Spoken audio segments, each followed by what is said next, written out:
Good morning, sixth grade. Welcome to your Monday, November the 11th. We have 10 more days until we are free for a week for our Thanksgiving break. So let's go ahead and get started with our instructions for today. Remember, there are still a few of you that have not taken that revise and edit summative test. Here's the code. I will definitely reach out to you individually and inform you and give you these specific instructions, but I wanted to put the code here for you in case you needed it. We're going to continue with our mentor sentence practice as always on complex sentences this week. We're going to also move into a mini lesson as we work towards our informational writing choice board activity. Okay, we are going to be doing a mini lesson on the introduction paragraph only. We're talking about our hook and our lead sentence, our transition sentence, and your thesis. Okay, and on that note, let me just skip down to number 6. If you need to go back to your writing choice board activity, please go back to last Wednesday's folder to access it. Our drafting does begin today, so I am confident that every single one of you have all of your research done. You have your websites, your sources cited, you have your interview questions completed, because today it's all about the introduction paragraph. On that note, I'm going to go ahead and show you our drafting schedule between now and next week to kind of give you a heads up. So today, again, is the general requirements of our mini lesson for our introduction. And we're going to be working on each part of the essay.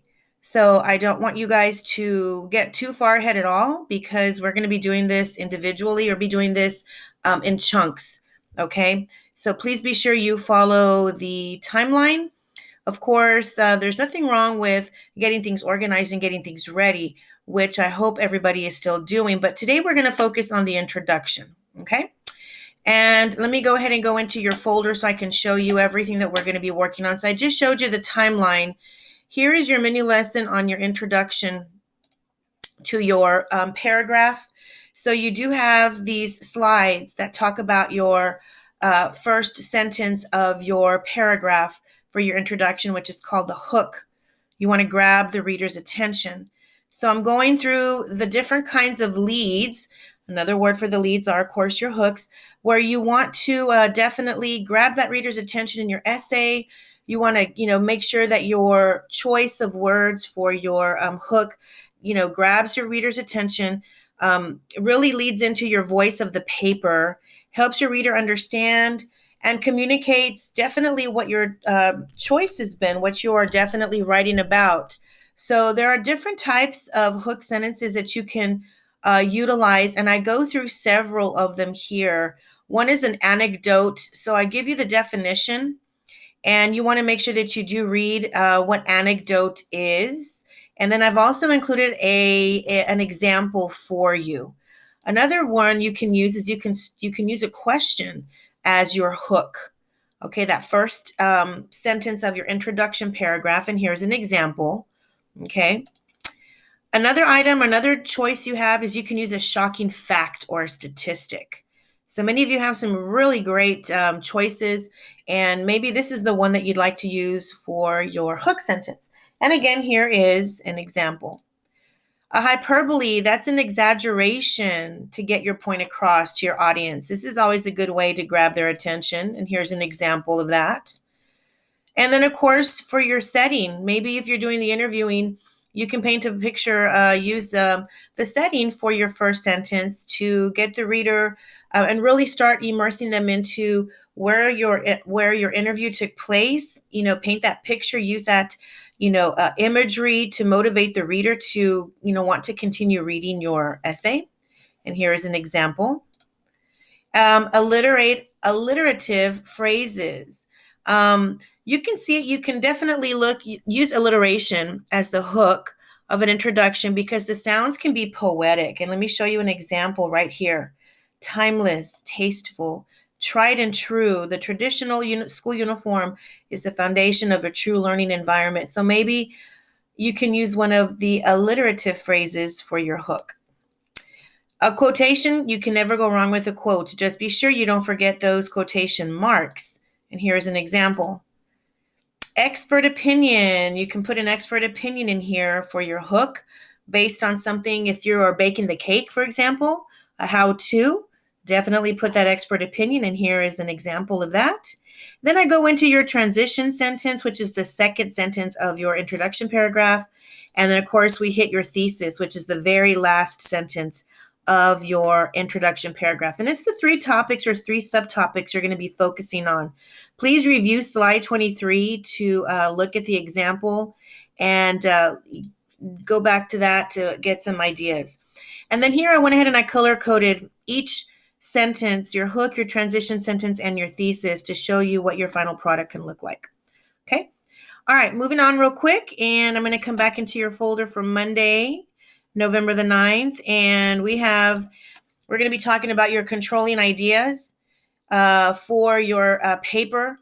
So be sure that you go through these slides because I do mention supporting details for your informational text, and there's some really good information and some guidance as far as what that controlling idea is for each of the paragraphs for your essay. So please be sure to go through this as well. There's not an activity in here. This is just some really good, solid information to guide you along with your choice of your topic that you selected. Okay. And then, of course, here is your choice board activity. Here's the draft paper that I included for you and your instructions in here. So you want to make sure that you're working on the introduction only. Identify what type of hook you will be using. Again, review the slideshow that I just covered in detail with you. And highlight each section with the assigned colored highlighters, please. And then organize and number your three subtopics in the order you'll be writing about. And this is going to be your thesis sentence. So what three main subtopics will you be focusing on? Okay, so if you click on this particular document, you'll notice that you are working only on the introduction in here, guys. Okay, so coming back into your folder, we're going to go ahead and move on into, and let it go ahead and take a little bit to load. Okay, we're going to be working on your mentor sentences, those complex sentences. Now, I went ahead and I put the whole week in here for you, but we're going to take it day by day, okay? So we'll be coming back to Monday's folder to access our complex sentences on the daily. So it'll be in there for, all of them are in there for the week. And then finally, we're going to be moving on to your novel study, guys. You need to make sure you're reading your 10 pages. This week, we are focusing on chapters 9, 10, and 11. You will have a short quiz on these chapters on Friday. Remember the calendar that is in your digital binder. You need to make sure that that we finish this by the 17th, which is next week already. So if you are caught up, which many of you are, thank you to those who emailed me, had questions about your binder. You had some questions about your writing, your choice board activity. So thank you for reaching out to me. Always remember that you guys, if you have any questions or concerns, please email me. Other than that, I want you to make sure that as you go through your digital binder, I did include your vocabulary for chapter 9, 10, and 11. The last four are course number 12. I just didn't number those for you.